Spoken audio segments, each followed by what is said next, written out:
Anxiety. And here you do want to look at the body text version of the card, whatever you want to call it, because there are a number of paintings there by George Tucker and one or two by my dad, Nathan Zapp, that illustrate anxiety. There are times when the anguish and disorder of life dominates our awareness. Life seems messy and unpleasant, and the chill of a nameless dread steals over us. We feel ourselves an inadequate, neglectful part of the messy unpleasantness. A flimsy plastic shopping bag overstuffed with worry and unlived life, ready to come apart at the seams. And just a note on the two painters in the card. Um, that both seem to me to capture very similar feelings I could relate to of anxiety and alienation. And when I looked up Tucker, I was amazed to see how closely contemporary he was with my dad in both time and place. So we have George Tucker, Brooklyn, 1920 to 2011, Nathan Zapp, Bronx, 1919 to 2012. And there's a link to more of my dad's paintings called Nocturnal Visions, the paintings of Nathan Zapp. Of course, he was not a professional painter. He only painted during two periods of his life, like roughly 1951 to 53 and maybe 1976 to 79. But there was a lot of visionary imagination there. How can we live with such feelings? Begin by being aware of them from a place of neutral, mindful observation. Anxiety ebbs and flows, rises and falls. It has a life cycle. And one practice is to just observe the life cycle, see when it is intensifying. It gives you some distance from it, when it's peaking and when it's withdrawing or becoming quiescent. Don't fuse and confuse the anxiety with any particular trigger events that seem to bring it forward. Have you felt such a feeling before the present circumstance existed? You certainly have, and should therefore disentangle the human phenomenon of anxiety with the worry du jour. So, a lot of us are just prone to a certain level of anxiety, and that can kind of rise and fall, ebb and flow, appear and disappear, like the weather can.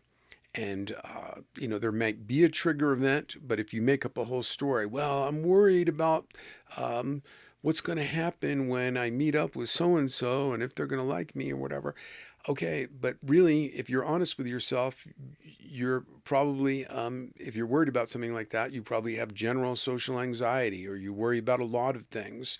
And so, kind of, don't don't invest so much in the particular story that could be a trigger event for the anxiety. Stay aware of anxiety as a uh,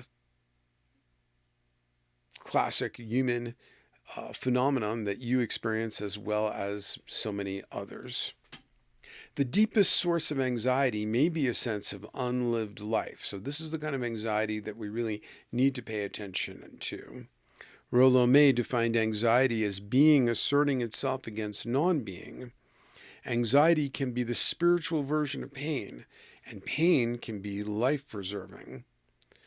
Um, Sometimes we need to honor and listen to the anxiety because it gives voice to unlived life and other aspects of our shadow. So I have much less anxiety than I did when I was younger because I've listened to it and I've answered a lot of those sources of anxiety, and I make sure that I am keeping up what I call the temperature of meaningfulness in my life. And there are many other answers I've found, but I still have some anxiety, of course. While journaling, call the anxiety to step into the spotlight of your attention and speak or even personify itself as a character. So if there's a worried voice inside of you, you're like, oh, you're worried about aging and how you look.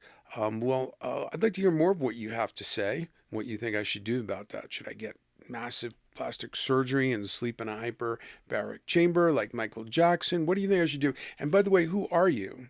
Step into the spotlight. I want to hear more about this anxiety about aging and what you think I should do about that.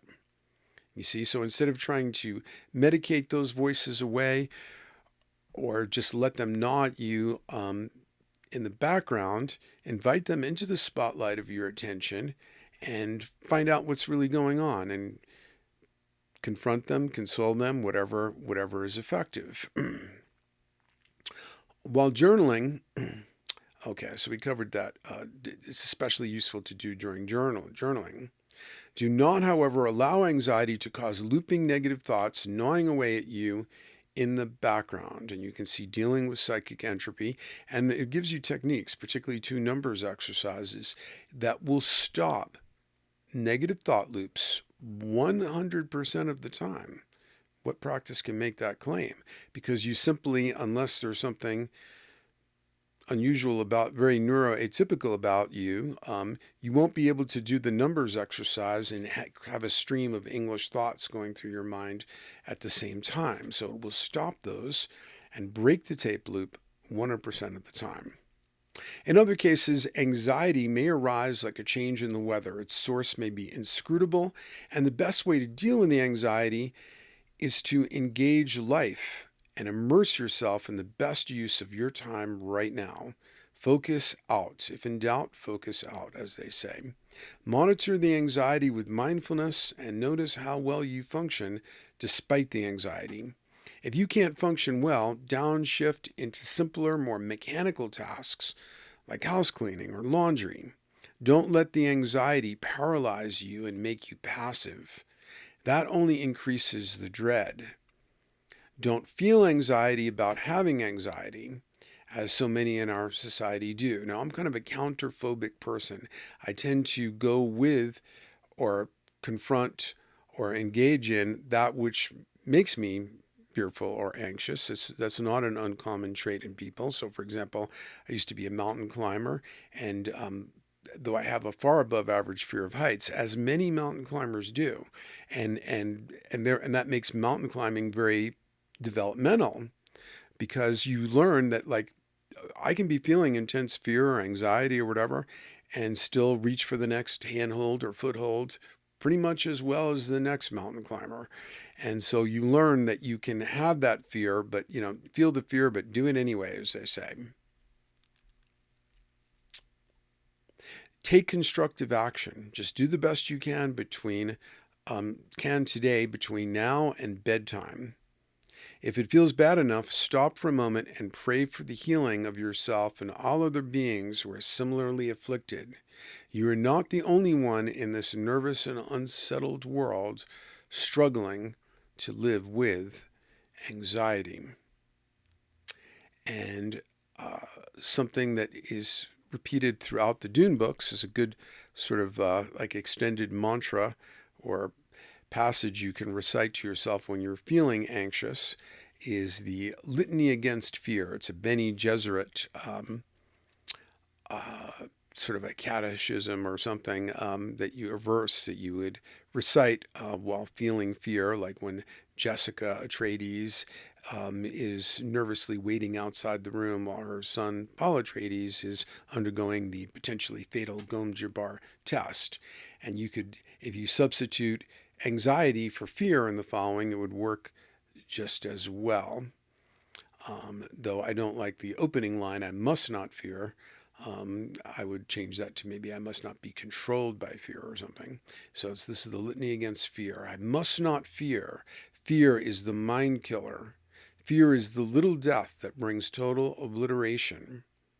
I will face my fear. I will permit it to pass over me and through me. And when it has gone past, I will turn the inner eye to see its path. Where the fear has gone, there will be nothing. Only I will remain. And I've got some other helpful links, many of them at the end of the body part of this card, that you can follow up on, and that will deal with specialized cases of anxiety and stances and ways of dealing with it It can be a major life burden, but there are definitely methods that work really well and that I use all the time.